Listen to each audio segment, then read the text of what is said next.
In our last lesson, we studied the subject-verb agreement, the most important lesson in English language. So we were looking at something like this, where we say the movie and the popcorn are great. It's two things, so we say are here. The sister and her dog, it's two things, so we say love.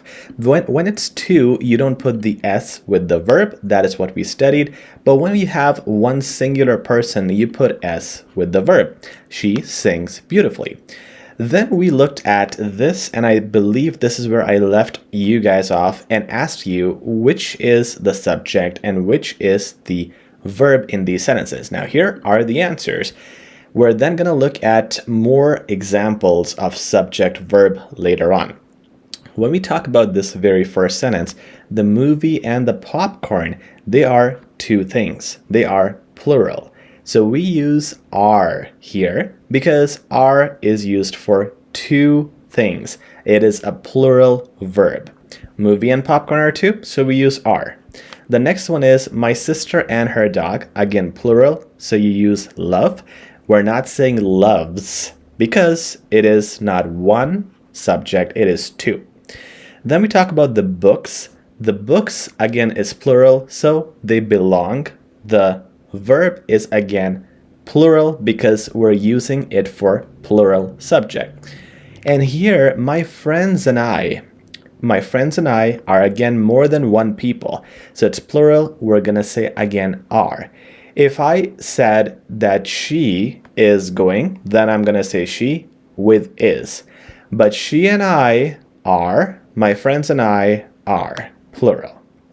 Now, it's also confusing when there are two or more nouns or pronouns in a sentence. For example, it's similar to what we just looked at with our last example, but here you can see cats and dogs.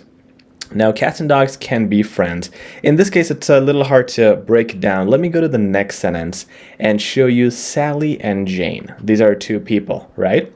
So we're going to use the verb go. We're not going to say goes. If I just talked about Sally, I can say Sally goes or Jane goes. But when they're together, they're plural, so we'll just say go.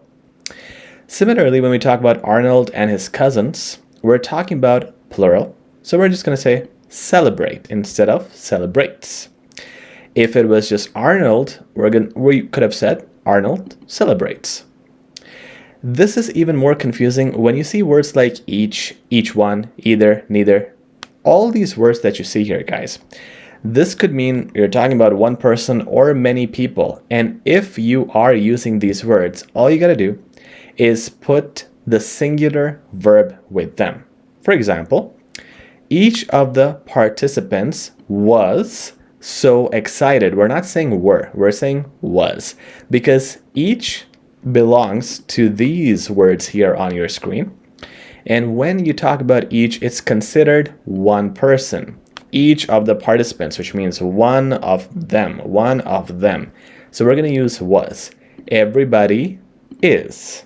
Okay? So remember that with these words, you want to use the singular verbs, not plural. They are tricky.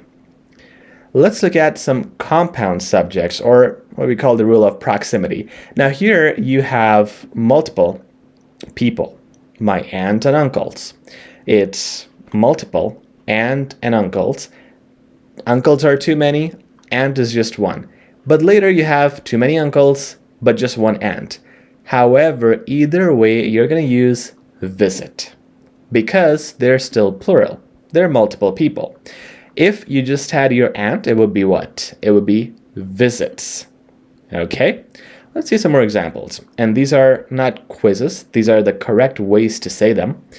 The cats and dogs fight. This is, again, without the S because it's a plural subject. Cats and dogs is your subject here. Mother and her friends, plural. Flowers are the ways, need. Again, that is also plural. Now here, neither the car nor the motorcycle. It belongs to that list which we saw earlier, neither. When you have neither or anything in this list, you have to use the singular verb, which is. Just like with Bob, I would say Bob is. So neither this nor that is. And that's one of the confusing things in English language. However, here we're back to normal. Company or its employees. We're talking about plural. So we're going to use are in this case. Let's continue looking because the best way to learn is to learn with examples. When we look at something like this, the president, and this is confusing, the president along with his children is traveling to Dubai. Why? Are we just talking about president and the children? And the same thing happens here. All of the sandwiches, including yours, so it's like all of them and yours, it's too many. This time though we have are, so this is correct. This makes sense. You have plural, you have are, but why is it different here? The reason it's different here, guys, is because we're talking about the president mainly. And when you see something like this, commas, and in the middle you have some phrase, this is some extra information. That is not the main information. President is the main information, and along with this kids is just something extra that we're telling you. But president is one, so we're going to use the singular verb here. The president is traveling. I could just remove this and it will become the president is.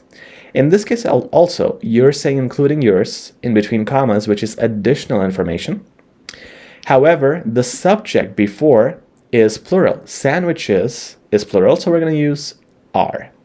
So in cases like these where you're adding some extra information in the center, do not focus on that extra information when you are determining the verb for it. Focus on the subject before the extra information to determine the right verb usage.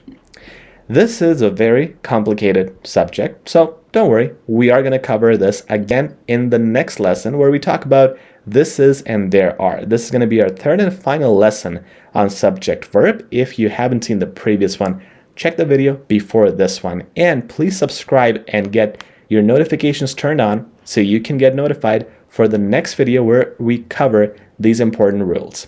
Thank you guys.